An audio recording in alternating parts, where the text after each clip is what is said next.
Достаточно почитать комменты под моим прошлым роликом о Роблоксе, чтобы стало очевидно. Для очень многих людей, очень многих молодых людей в России, именно этот шаг в государственных блокировках стал триггером. По комментариям видно, связь поколений у нас, дай боже, и дети тех, кто в свои 10 умел обойти защиту любой игры, сумел победить даже Star Force и мог самостоятельно почистить реестр Windows, манипулировать виртуальными дисководами, они моментально разобрались, как обойти блокировки, и поставили VPN и вернули себе Roblox. Об этом много и комментариев было, и в ТикТоке об этом немало появилось. Мы в подростках не сомневались ни секунды. Люди у нас грамотные и смекалистые, у властных пенсионеров запрещалка не выросла им что-то запрещать. Если тут остались какие-то вопросы, то чисто правового и этического характера. Насколько это все законно, безопасно и морально оправдано. Хей, это диск на Роскомнадзор. Под Новый год РБ в запрет. Зачем так делать, блин? Мы задаем РКН вопрос, почему ты удалил РБ? Давайте об этом сегодня и поговорим. Хорошо ли чинить для себя интернет? Ну, ответ более-менее понятен, но порассуждаем вместе на эту тему. Только перед тем, как начнем, напомню, по ссылке в описании вы найдете инструкции, как обходить российские блокировки. Мы их постоянно, давно, специально обновляем, теперь они и для Роблокса работают. А спонсирует это дело VPN Liberty. У них сейчас акция 30 дней бесплатного VPN без привязки карты. Попробуйте, он активируется через Telegram и сразу работает.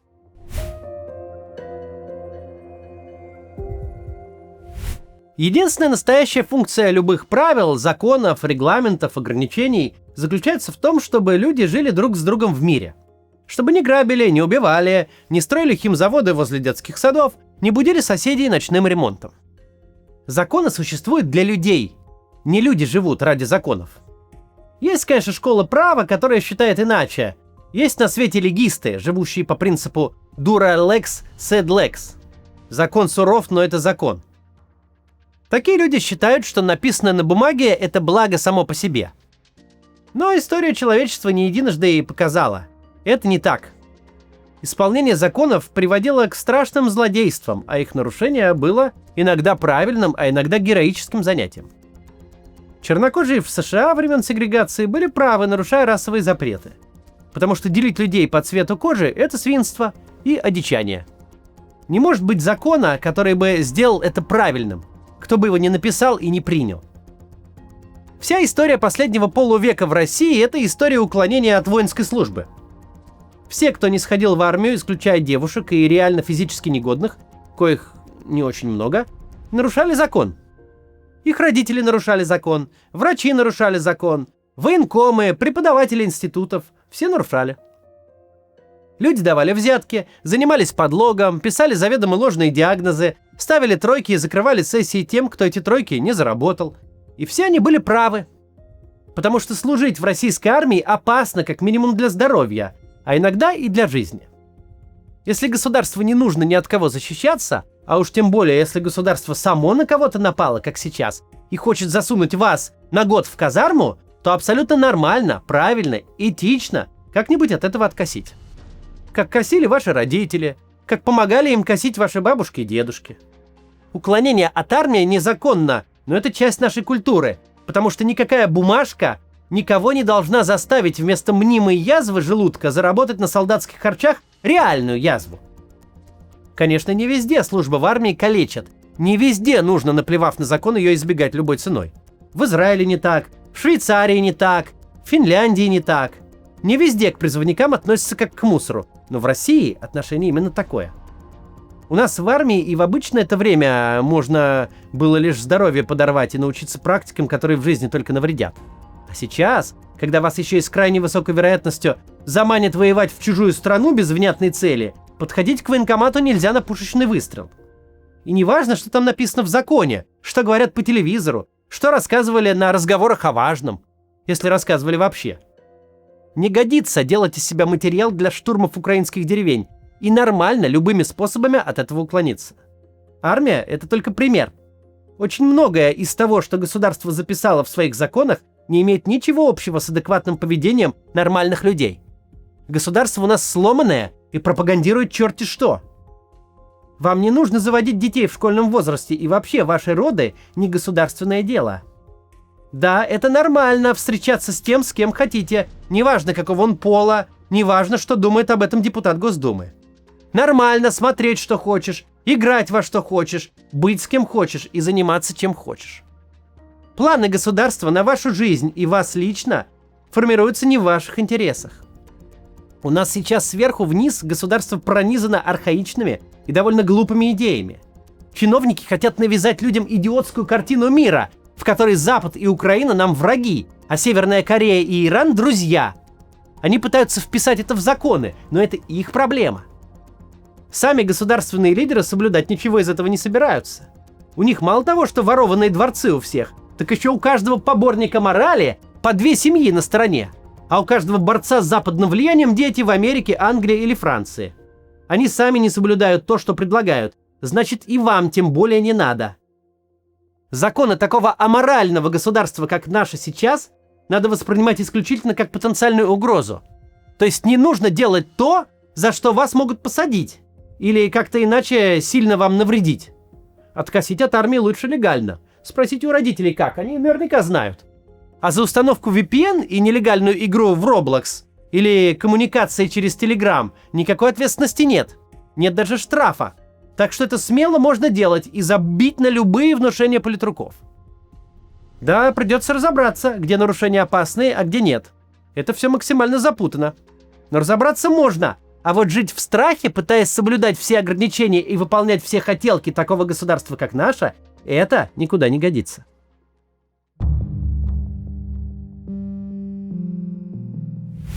В обходе вредительских запретов нет ничего плохого, вредного и незаконного. Устанавливая себе VPN, вы просто чините интернет, делайте его таким, каким он был задуман. Государство ломает, вы чините. Это все, что происходит на самом деле. Чинить доступ к информации, который государство ломает, это право, данное Конституцией.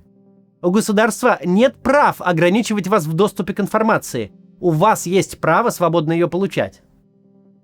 На обходе идиотских государственных запретов стояла и будет стоять земля русская. Никто не давал права нашему государству решать, во что вам играть, что смотреть и кого слушать. Тут важно понимать, как устроена в России система наказаний за то, что государству не нравится. Система эта нелогична, потому что государство хочет, чтобы все его боялись и додумывали последствия сами. Мол, мы на всякий случай будем сами улавливать, чего от нас государство хочет, чтобы у него не было повода до нас докопаться. В реальности у таких улавливающих проблем часто больше, чем у тех, кто улавливать ничего не пытается. Главное, что надо понимать, абсолютное большинство репрессий в России бюрократические. Они заранее прописаны в законах, известна практика. Да, новое всякое бывает тоже, но крайне редко. Вероятность попасть под такое примерно равна вероятности, что на улице вам на голову упадет кирпич, что, кстати, хуже любых репрессий. В основном государство докапывается по очень предсказуемой схеме. Чего точно нельзя, так это жертвовать деньги организациям, признанным экстремистскими или террористическими тем более. Уж выполнять их задания, как-то участвовать в их деятельности. Это опасно. Мало кто этим занимается, и риски огрести проблемы высокие. Есть запреты, нарушение которых опасно для вашей жизни и свободы. Вот с ними надо осторожно. Не надо подвергать себе опасности, давать государству повод или легкую возможность вас посадить. Но обход блокировок к таким рискованным делам не относится. Если это изменится, если станет опасно, мы сразу вам сообщим, но сейчас это не так. Здесь мы прервемся на рекламу. Она необходима, чтобы наш канал мог оставаться независимым. Посмотрите, пожалуйста. А дальше мы поговорим о сложившейся в России традиции потребления запрещенки. У вас бывало такое, что смотрят западные рождественские фильмы, и все как-то по-другому? Цвета более яркие, жизнь более интересная, рождественские елки и те более пушистые, чем те, что мы привыкли видеть. Конечно, это магия кино, цветокоррекция, хороший сценарий и премиальные пихты-фразеры. Но их, кстати, вполне вы можете поставить и у себя дома или в офисе. Заказать такую елку вы можете с доставкой по России, Армении и Казахстану в компании «Та самая елка». Деревья выращиваются экологичным способом на специальных плантациях в Бельгии, Шотландии и Дании. Затем их отбирают вручную, чтобы у вашей елки была густая крона, правильная конусовидная форма. А еще такие пихты совершенно не колют руки. У иголок округлые конечности. Вот так вот. Пахнут они замечательно, хвоей и немного цитрусом. А если вы из Москвы или Санкт-Петербурга, или из Московской или Ленинградской области, доступны дополнительные услуги по установке и утилизации елки. Вам не придется выбирать елку лично. Достаточно выбрать размер на сайте, заказать установку, если хотите, и тогда вам останется только нарядить. С промокодом КАЦ на елку действует скидка 10%. Заказывайте прямо сейчас, чтобы создать новогоднюю атмосферу пораньше. До праздника не осыпется, а если осыпется, то компания елку заменит или вернет деньги. Ссылка в описании.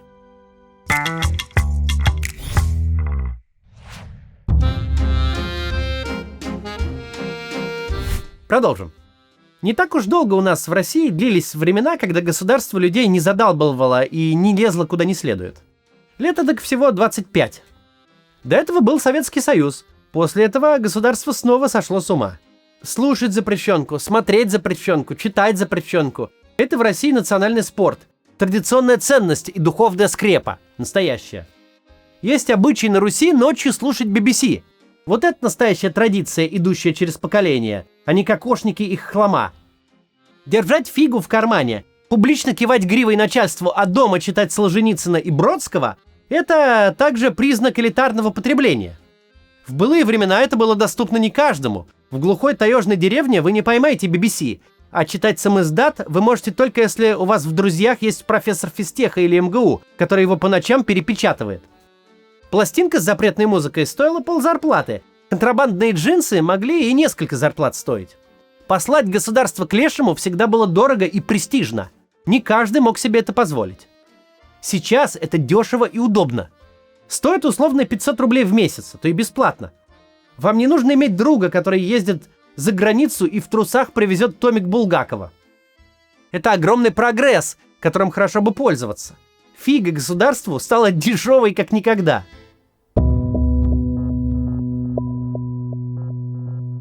Государство наше так часто портило людям жизнь или вовсе их убивало, что нарушение его запретов в свою пользу никогда не было стигмой, чем-то постыдным, чем-то, что нужно скрывать.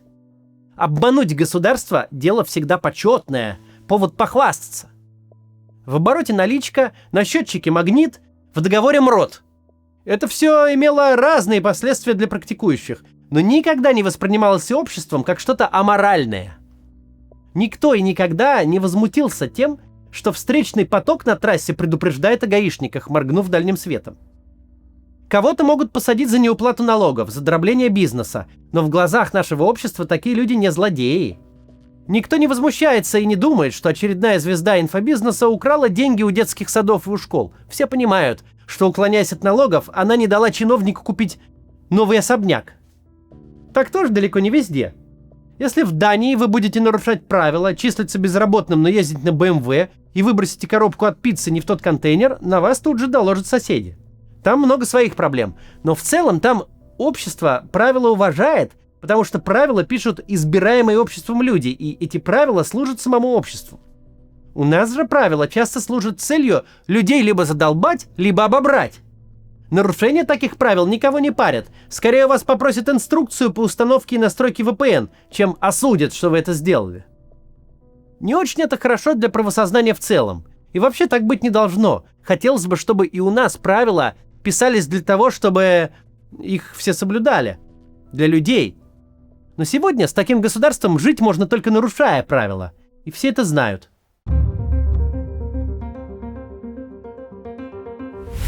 А вот о чем точно не нужно переживать, так это о школе. Все, что нужно знать про своих учителей, завучей, директоров, это то, что они боятся вас больше, чем вы их. Они выглядят как представители государства, но на деле они его жертвы.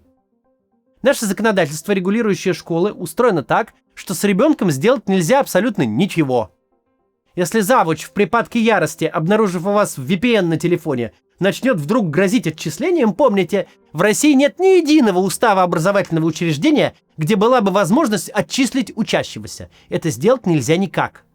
Называется ваша школа лицеем, гимназией, чем угодно. Законодательство не знает таких слов. Оно знает муниципальное бюджетное образовательное учреждение, средняя общеобразовательная школа номер такой-то. Для всех регулирование одинаковое. Ваши учителя и все прочие могут казаться жуть какими страшными. Иные орут так, что штукатурка с потолка сыпется. но это способ взять вас на понт. Все они как огня боятся любых жалоб, особенно в прокуратуру. По любому такому заявлению обязательно придет проверка. Раскулачивать школьное начальство они ох как любят и не уйдут с пустыми руками. В любой школе всегда есть до чего докопаться. Штраф на должностное лицо непременно появится. Любому бюджетному учреждению есть что скрывать. Никто не жаждет прокурорских проверок. Но даже без них ни один директор школы долго не просидит, если в департамент образования будут сыпаться регулярные жалобы. Российское государство в целом к людям относится как к мусору. Но уж к тем, кто от него зарплату получает, к тем, кого называют бюджетники, они относятся куда хуже. И с удовольствием вытрясут из них душу, дай только повод. Только прикоснись к ребенку, только наступи на его права. Единственный способ, который ваш завуч может к вам применить, это жутко вопить и вращать глазами. Не обращайте внимания. Не обращать внимания на громких бюрократов, которые вам ничего не могут сделать, тоже важный навык. С ним намного легче жить. Просто надо запомнить, у таких угроз нет последствий, и родителям передайте тоже. Важно, мы ни в коем случае не говорим о том, что нужно стучать на своих учителей и школьное начальство. Нет, тем более, может, и учителя у вас хорошие, может, они сами VPN ставят. Но, если учителя не очень, или пытаются угрожать чем-то, достаточно того, что они чувствуют эту угрозу. Вы жаловаться можете, а они с вами сделать не могут ничего.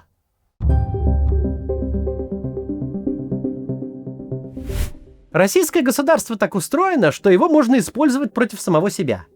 Обращения на вроде тех, что пишутся в адрес Мизулиной, вполне неплохая идея. У всех частей российского государства есть свои интересы. Существует Мизулина, странная женщина, которая явно имеет амбицию забрать себе всю работу с молодежью. Забрать все денежные потоки по этому вопросу и явно имеет тут какую-то поддержку. Под амбицию эту Мизулина хочет стать молодежной суперзвездой. Получается не очень хорошо, но идея такая точно есть. У нее есть какой-то административный ресурс, и мы видим, как она пускает его в дело. Скандал выходит на уровень, где принимают решения люди, которые не то что о существовании Роблокса ничего не знают, которые браузер-то на компьютере открыть еле смогут. Люди, которым не нужен скандал на ровном месте, которым проще отколебаться в данном случае. Письма Мизулиной и сообщения на прямую линию Путина не факт, что сработают, но в данном конкретном случае могут и сработать. Для людей, которые в России заняты блокировками, важны вопросы политические. Им не принципиален каждый конкретный случай. И если случай этот связан со скандалом, то может проще сервисы разблокировать, чем сражаться до последнего. Только очень важно, не стоит этих людей воспринимать как каких-то союзников или вообще как каких-то нормальных. Это просто для вас инструмент. Ну, ходит там какая-то странная тетка, можно ей написать, глядишь, она что-то и сделает. А не сделает, и фиг с ней тогда.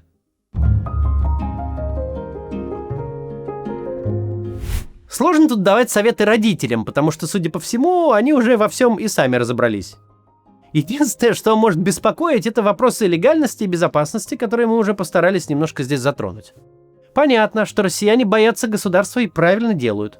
Понятно, что россияне боятся за детей. Страх этот может плохо конвертироваться в действие. Люди со страхом могут встать на сторону государства и начать ставить палки в колеса собственным детям в попытке их защитить. Пытаясь защитить ребенка, люди могут делать плохие вещи в отношении самого ребенка. Но не нужно бояться того, что не несет реальной угрозы. В российских реалиях детям угроз и без того хватает, идущих в том числе и от государства. Не просто так у нас понижают планку уголовной ответственности за диверсии до 14 лет. Государство молодежи побаивается и стремится превентивно затоптать. Чекисты с большой охотой занимаются провокациями и создают из подростковых чатов экстремистские сообщества. И это опасно. Об этом нужно говорить с детьми. От этого их надо уберегать. А вот возвращать себе интернет в том виде, в котором он задуман, абсолютно нормально и правильно. И в этом деле нужно ребенку не препятствовать, а помогать. Как обычно, еще раз, у меня инструкция по обходу блокировок внизу в описании к этому ролику. До завтра.